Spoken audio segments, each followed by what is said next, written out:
ఇప్పుడు మనం 2024వ సంవత్సరం మే నెల 1వ తేదీ నుంచి 31వ తేదీ వరకు ద్వాదశ రాశుల్లో 6వ రాశి కన్యా రాశి వారి జ్యోతిష్య బలం భూత భవిష్యత్తు వర్ధమానం ఎలా ఉందో మన జానకిరామ్ని అడిగి చూద్దామండి. చూడు జానకిరామ్, కన్యా రాశి వారి జాతకం యోగం బలం తలించిన కార్యం చదువు విద్య ఉద్యోగం వ్యాపారం చేసే పనిది ఎట్లా ఉంది? తలించిన కార్యం చేసే పనిది చదువు విద్య ఉద్యోగంది ధన విషయంది రణ విషయంది రుణ విషయంది యోగ బలంది ఎలా ఉంది?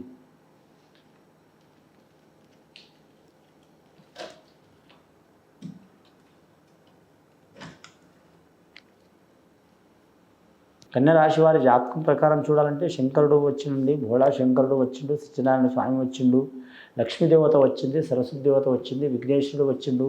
చాలా వరకు శుభయోగ బలం ఉన్నది కన్యా రాశి వారి జాతక బలంలా. కానీ మాత్రం విద్య విషయంలో కూడా కలిసి వచ్చే అవకాశం ఉంది, ఉద్యోగ విషయంలో కలిసి వచ్చే అవకాశం ఉంది, నమ్మిన వారు సహకారం చేసే అవకాశం ఉంది, ధన విషయంలో తిరుగు ఉండదు. వీరికి ఎంత డబ్బు ఖర్చు అయినా ఏదో రకంగా ధనం అందే అవకాశం ఉంటుంది. అలాగే స్త్రీల నుంచి పురుషులకు, పురుషుల నుంచి స్త్రీలకు మాత్రం మంచి ఫలితాలు కలుగుతాయి. కానీ కొన్ని సంవత్సరాల నుంచి ఉన్న సమస్యలు మాత్రం పటాపంచలైపోయే అవకాశాలు ఉన్నాయండి. అలాగే మీరు జాతక బలంలో చూడాలంటే మాత్రం విద్యార్థులకు విద్య విషయంలో తిరుగు ఉండదు.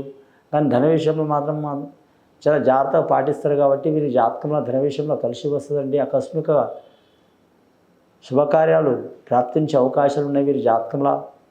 కానీ ముఖ్యంగా వీరి జ్యోతిష బలంలో చూడాలంటే మాత్రం శుభకార్యాలు అంటే చిన్న చిన్న శుభకార్యాలను కూడా కలిసి వచ్చే అవకాశాలు ఉన్నాయండి. అలాగే వీరికి చాలా కాలం నుంచి వేధిస్తున్న సమస్యలు తీరిపోయే అవకాశం ఉంది. భార్య భర్తల కలయిక కూడా చాలా వరకు మంచిగా ఉంటుంది. వారిద్దరి మాట ఒకటే ఉంటుంది. శివపార్వతుల లెక్క, బ్రహ్మ విష్ణు లెక్క, అలాగే శివపార్వతులు లెక్క ఉంటుంది. అలాగే సరస్వతి బ్రహ్మ లెక్క, అలాగే విష్ణుమూర్తి లక్ష్మి ఎలా కలయిక ఉంటుందో అలా ఉంటుంది భార్య భర్తల కలయిక. సంతానం నుంచి కూడా శుభవార్తలు వినే అవకాశం ఉంటుంది. అలాగే ధన విషయంలో కూడా కలిసి వస్తుంది. మిత్రులు కూడా సహకారం చేస్తారు. కానీ ఇంకోటి ఉద్యోగ విషయంలో తిరుగు ఉండదు. వ్యాపారం చేసేవారికి మాత్రం 3 పూలు 6 కాయలంటూ నడిచే అవకాశం ఉంటుంది. ఆహార పదార్థాల వ్యాపారంలో కలిసి వచ్చే అవకాశం ఉంటుంది. హోటల్ రంగం బిజినెస్లో చాలా వరకు కలిసి వచ్చే అవకాశం ఉంటుంది. అలాగే వీరి జాతకంలో చూడాలంటే కలిసి రాని వ్యాపారం అంటే మాత్రం ఖచ్చితంగా వీరి జ్యోతిష్యంలో లెక్కర వ్యాపారం ఒకటి, తైల వ్యాపారం ఒకటి, ఇనుము వ్యాపారం ఒకటి, మూడోది మాత్రం బొగ్గు వ్యాపారం. ఇవి మాత్రం కలిసి రావండి. చాలా జాగ్రత్త పాటించాలి. సర్వదేవతలు వచ్చిండు, సత్యనారాయణ స్వామి వచ్చిండు కాబట్టి సత్యనారాయణ స్వామి వచ్చిందంటే త్వరలో వారి జీవితంలో మాత్రం ఒక శుభకార్యం జరగడం ఉంటుందండి. ఇల్లు కట్టడం కానీ పెళ్లి చేయడం కానీ ఖచ్చితంగా ఉంటుంది వారి జాతకంలో. లక్ష్మీమాత సహకారం లేనిదే ఏ శుభకార్యం జరగదు.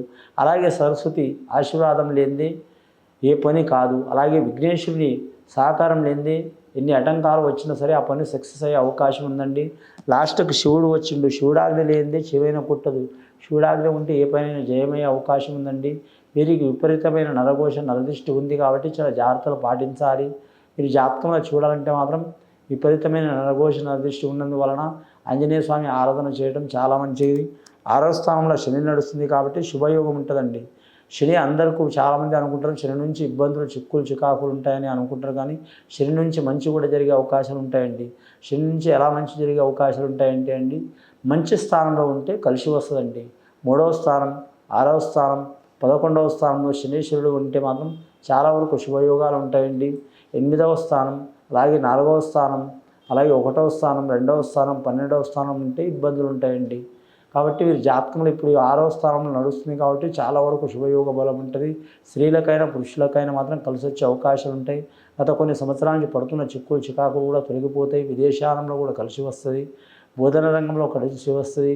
వ్యవసాయ విషయంలో కూడా కలిసి వచ్చే అవకాశం ఉంటుంది. నమ్మిన వారు సహకారం చేసే అవకాశం ఉంటుంది. గత కొన్ని సంవత్సరాల నుంచి పడుతున్న చిక్కులు చికాకులు దారిద్ర్య బాధలు కూడా తొలగిపోయే అవకాశాలు ఉన్నాయి. వీరి జాతకంలో చూడాలంటే మాత్రం ఖచ్చితంగా మాత్రం శివాలయంలో కానీ వారు నమ్మిన ఆలయంలో కానీ మాత్రం అన్నదానం చేయించడం చాలా మంచిదండి. 100 మందిని చేయొచ్చు, 1000 మందిని చేయొచ్చు, లేదా 50 మందిని చేయించవచ్చు, లేదా 1,00,000 మందిని కూడా చేయొచ్చు, 1000 మందిని చేయించవచ్చు. వారి శక్తికి తగ్గట్టు వారు అన్నదానం చేస్తే చాలా మంచిదండి. లక్షలు ఇచ్చినా, కోట్లు ఇచ్చినా, ధనం ఇచ్చినా, ధాన్యం ఇచ్చినా, ఇంకోటి మనం బంగారం ఇచ్చినా ఇంకా కావాలని అనిపిస్తుంది మనిషికి. కానీ మాత్రం అన్నదానం చేస్తే మాత్రం కడుపు నిండిందనుకో మాత్రం అన్నదాత సుఖీభవ చాలని పదం వస్తుంది. అన్నదాత సుఖీభవ అంటారు. దానివలన వీరికి చాలా వరకు విజయవంతమైన యోగ బలాలు కలిసి వచ్చే అవకాశం ఉంటుంది. క్రీడాకారులకు, కళాకారులకు, అలాగే మాత్రం సెలబ్రిటీలకు, రాజకీయ నాయకులు కూడా కలిసి వచ్చే అవకాశం ఉందండి.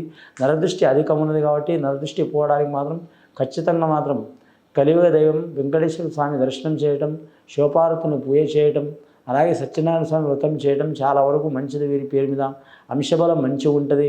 గత కొన్ని సంవత్సరాల నుంచి పడుతున్న బాధలు, చిక్కులు, చికాకులు పటాపంచలు అయిపోయే అవకాశాలు ఉన్నాయి వీరి పేరు మీద. అలాగే పెద్దల ఆస్తి కలిసి వచ్చే అవకాశం ఉంది. వాహనం దారిలో కూడా మాత్రం వాహనంలో కలిసి వస్తుంది.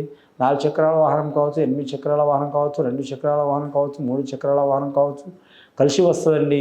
అలాగే వీరి పేరు మీద చూడాలంటే మాత్రం గృహ విషయంలో చిక్కులు, చికాకులు, దారిద్ర్య బాధలు ఉన్నవారు కూడా చిక్కులు, చికాకులు తొలగిపోయే అవకాశాలు ఉన్నాయండి.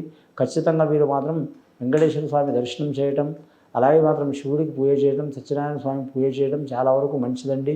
ఇది విని చూసి ఆచరించే వారి కన్య రాశి వారికి గొప్ప ఫలితాలు కలుగుతాయండి. శుభం భూయాత్.